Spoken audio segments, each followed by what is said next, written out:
Discretion is the greater part or better part of valor. Sharon Horne-Ellstrom here, and our idiom today is discretion is the greater part of valor. Discretion is the better part of value. I've heard it said both ways. I've seen it written both ways.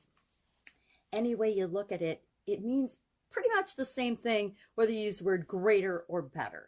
So discretion, what do we mean by discretion? Discretion, of course, is acting according to our own judgment, what is in alignment with who we are. Valor, of course, means great bravery, right? So what does acting in accordance with our own judgment have to do with acting and showing great bravery?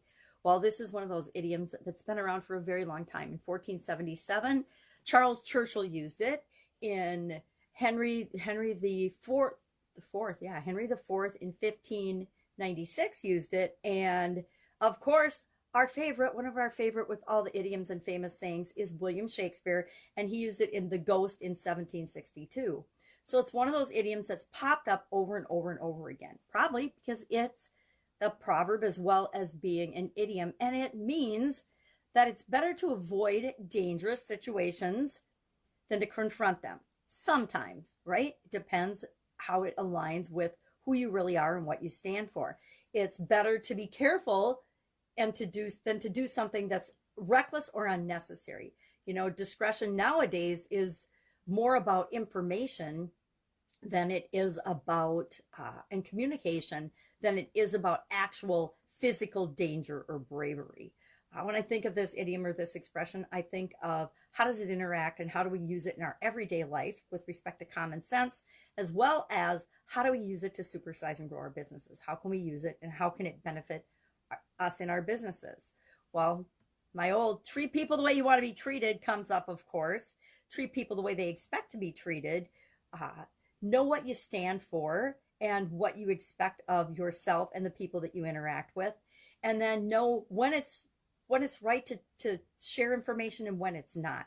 When it's right to say something and when it's not. When it's in alignment with who you are and when it's not. I guess to me, great bravery nowadays is more about acting in accordance with what you say you're going to do, being consistent and being true to your word, being true to yourself, and as well as, you know, behaving in ways that match your core, your morals and your values and the things that are important to you.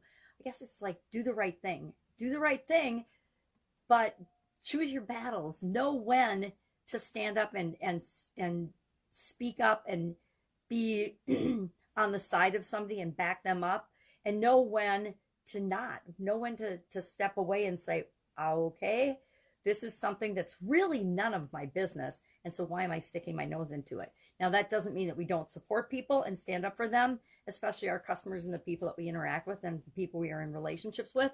But it also means that we need to sometimes let people stand up for themselves. Let them decide what is in their own discretion, what is in their own best interest. Because guess what?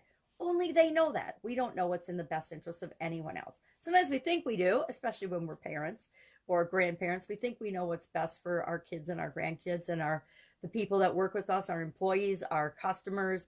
But a lot of times we are absolutely positively wrong. Last time I thought I was a mind reader, I wasn't a very good one. So I've stopped trying to think that I know what everybody's thinking or doing or intending. And guess what? I do this crazy thing called asking them. That is a form of discretion. That is a form of common sense. So what are some ways that discretion can help us in our businesses? Well, it can increase customer satisfaction, right? Customers know what to expect from us. They know that if we tell them something in confidence, and this is, of course, legally binding in some industries and some professions, but not in all. It should be business ethics. You know, if somebody tells you something in confidence, you don't go blabbing it to the rest of the world. It doesn't always work that way in business, but it does in certain fields like the legal field, the psychology field, the doctor medical field. My medical history is nobody else's business but my own. And yours is nobody else's business but yours. And so we expect that to be kept discreet and confidential. We expect certain aspects of our life to be kept confidential depending on who we're revealing them to. So you can increase customer satisfaction by being discreet, treating people the way you want to be treated, having common sense, being true to your word, letting them know what to expect. It also can ensure safety and confidentiality. Again, you know, some things are absolutely positively confidential. In the business world as well, have you ever had to sign a confidentiality agreement? I think every corporation I ever worked for, I had to sign a confidentiality agreement and a conflict of interest agreement because I always had businesses on the side. I always had to disclose that to my employers so that they knew I did not have a conflict of interest in my business with and in my employment contract with them, because when we work for somebody, we're actually signing a contract to work for them, whether you physically signed a contract or not. Now, a lot of times you don't sign contracts because that gives employers more power to choose who they are going to continue to have a relationship with or not. But the jobs in corporate America that I had, I always had a contract. It was always at the level where there would be a contract involved.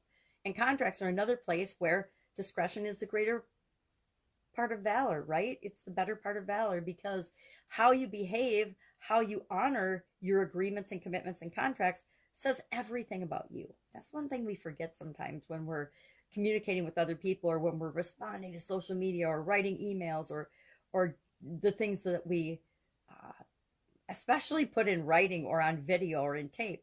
We forget that everything we say is subject to interpretation. Everything we say matters. How we say it matters. So I would love to know your particular experience with this idiom or this expression. I don't recall ever saying to anyone in my entire life, and I'm 60 years old, discretion is the greater part of valor, or discretion is the better part of valor. Have I heard it and read it and understand the expression? Have I thought that I've lived my life and behaved that way? Yes, but I honestly don't think I've ever used this idiom. Curious if any of you have. Go out, make it an amazing day, and I will, of course, be with you tomorrow, because that's what's expected of me, with another interesting idiom. What does it mean? Where does it come from? And how might you use it in not only your business, but in your life right now? Take care.